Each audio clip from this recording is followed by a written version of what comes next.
Pernahkah Anda merasa bahwa seluruh dunia ini ada untuk Anda? Bahwa setiap rencana Allah, setiap karyanya, semua dilakukan demi Anda semata? Banyak dari kita tanpa sadar membayangkan Allah seperti seorang seniman yang menciptakan karya hanya untuk menyenangkan makhluk ciptaannya. Tapi mari kita renungkan, benarkah Allah menciptakan segalanya demi Anda? Atau mungkinkah kita terlalu fokus pada diri sendiri dan lupa pada siapa sebenarnya hidup ini berpusat? Hari ini kita akan membahas sebuah pertanyaan yang sering tidak disadari. Apakah kita benar-benar pusat perhatian Allah? Dan bagaimana jika jawabannya tidak seperti yang Anda pikirkan?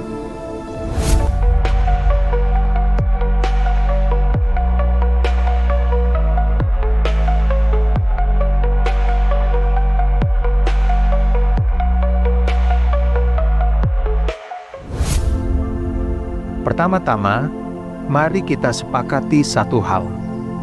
Anda berharga. Ya, Anda sungguh-sungguh berharga. Anda diciptakan menurut gambar dan rupa Allah. Kejadian 1 ayat 26 dan 27. Dalam Mazmur 8 ayat 4-6, Daud bahkan bertanya, "Apakah manusia sehingga engkau mengingatnya?" Ini adalah pengingat bahwa Allah mengasihi kita dengan kasih yang tak bersyarat. Namun, kasih Allah bukan berarti Anda adalah pusat dari segalanya.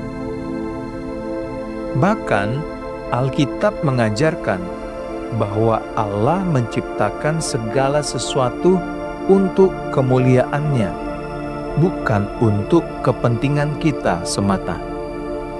Anda dapat membaca Yesaya 43 ayat 7, juga Roma 11 ayat 36. Allah tidak membutuhkan kita untuk melengkapi dirinya. Dia sudah sempurna. Dia adalah Allah yang maha kuasa, kekal, dan tidak bergantung pada ciptaannya. Mazmur 50 ayat 12. Jadi, kita harus berhati-hati agar tidak salah memahami kasih-Nya. Kini, mari kita bahas apa yang terjadi jika kita berpikir bahwa keberadaan Allah adalah untuk memuaskan kita.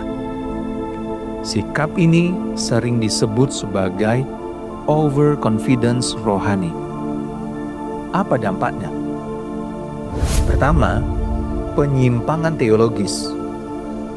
Kita mulai berpikir bahwa Allah ada hanya untuk melayani kebutuhan kita, bukan kita ada untuk melayani Dia. Dampak kedua, kesombongan rohani. Kita merasa lebih penting daripada panggilan kita untuk merendahkan diri. Padahal Mika 6 ayat 8 berkata, hidup dengan rendah hati di hadapan Allah. Dampak yang ketiga, relasi transaksional. Kita memperlakukan Allah seperti ATM rohani. Meminta, menerima, tetapi jarang memberi. Apakah ini cara kita menghormati Dia yang menciptakan kita? Tanpa kita sadari, pola pikir ini mengubah iman kita menjadi fokus pada aku, bukan pada Dia. Allah menciptakan dunia ini bukan karena Ia membutuhkan kita, tetapi karena Ia ingin menunjukkan kemuliaan dan kasih-Nya. Roma 11 ayat 36 berkata, "Sebab segala sesuatu adalah dari Dia, oleh Dia dan kepada Dia. Bagi Dialah kemuliaan sampai selama-lamanya. Artinya, kita adalah bagian dari rencana besar Allah, tetapi bukan pusat dari rencana itu.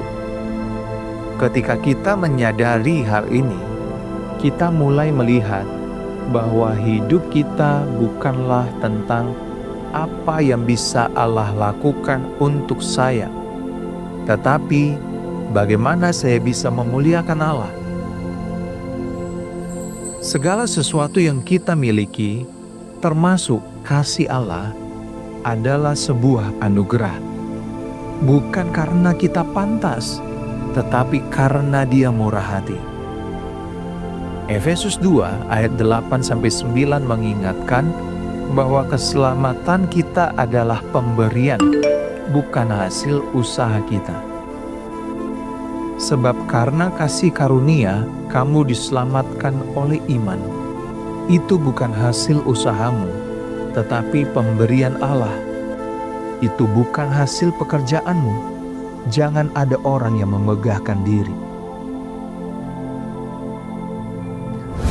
Jadi, bagaimana kita bisa menjaga hati agar tidak jatuh dalam overconfidence rohani? Berikut beberapa langkah sederhana. Pertama, renungkan siapa Allah sebenarnya. Fokus pada kebesaran dan kemuliaan-Nya, bukan hanya apa yang Dia lakukan untuk Anda. Luangkan waktu setiap hari untuk merenungkan sifat Allah yang Maha Kuasa, Maha Kudus, dan sempurna. Cobalah membaca ayat-ayat yang mengungkapkan kebesaran-Nya, seperti Mazmur 145 atau Roma 11 ayat 33-36. Ketika kita fokus pada siapa Allah sebenarnya, kita akan menyadari bahwa hidup ini bukan tentang kita, melainkan tentang Dia. Langkah kedua, latih kerendahan hati. Kerendahan hati bukan berarti merendahkan diri, tetapi menyadari bahwa kita hanyalah debu yang diberi kasih karunia. Cara praktisnya, mulailah dengan mengucap syukur atas hal-hal kecil. Misalnya, Tuhan, terima kasih untuk nafas hari ini. Atau, terima kasih atas pekerjaan yang Engkau berikan. Ketika kita hidup dalam syukur, kita tidak akan terlalu fokus pada diri sendiri. Ingat bahwa hidup kita adalah untuk melayani Allah, bukan sebaliknya. Langkah ketiga, hidup memuliakan Allah. Ingatlah, tujuan hidup kita adalah untuk memuliakan Allah dalam segala hal. Seperti yang tertulis dalam 1 Korintus 10 ayat 31. Jika engkau makan atau minum atau melakukan sesuatu yang lain, lakukanlah semuanya itu untuk kemuliaan Allah. Apa artinya? Ketika Anda bekerja, lakukan dengan integritas. Ketika Anda berbicara, gunakan kata-kata yang membangun. Ketika Anda menghadapi tantangan, bertanyalah, bagaimana saya bisa memuliakan Tuhan melalui situasi ini? Langkah keempat, bersandar pada kekuatan Tuhan, bukan diri sendiri. Yohanes 15 ayat 5 mengingatkan kita bahwa kita tidak dapat berbuah tanpa bersandar pada Yesus, tanpa melekat kepada Yesus sang pokok anggur. Jangan jatuh dalam jebakan berpikir bahwa kita mampu melakukan segalanya sendiri. Biasakan untuk menyerahkan setiap rencana, setiap kekhawatiran, dan setiap pencapaian kepada Tuhan. Langkah kelima, berikan kemuliaan kepada Allah, bukan diri sendiri. Setiap kali Anda meraih keberhasilan, akuilah bahwa itu adalah hasil dari anugerah Allah. Misalnya, ketika orang memuji pekerjaan Anda, alih-alih berkata, "Ya, saya memang hebat," katakanlah, "Semua ini karena Tuhan yang memampukan saya." Ini adalah cara sederhana untuk mengarahkan hati kita dan orang lain kepada Dia. Teman-teman, ketika kita menjalani hidup dengan cara ini, fokus kita akan berubah. Kita tidak lagi terjebak dalam pikiran bahwa kita adalah pusat segalanya. Tetapi, kita akan hidup dengan penuh rasa syukur, ketergantungan, dan penghormatan kepada Allah. Jadi, mari kita renungkan. Apakah hidup saya memuliakan Allah? Ataukah saya masih memandang diri saya sebagai pusat segalanya? Apakah saya hidup untuk Allah? Atau saya hanya hidup untuk diri saya sendiri? Allah mengasihi Anda. Itu benar. Tapi kasih itu adalah undangan untuk hidup bagi kemuliaan-Nya, bukan untuk menjadikan diri kita pusat segalanya. Jika video ini memberkati Anda, jangan lupa untuk like, subscribe, dan bagikan kepada teman-teman Anda.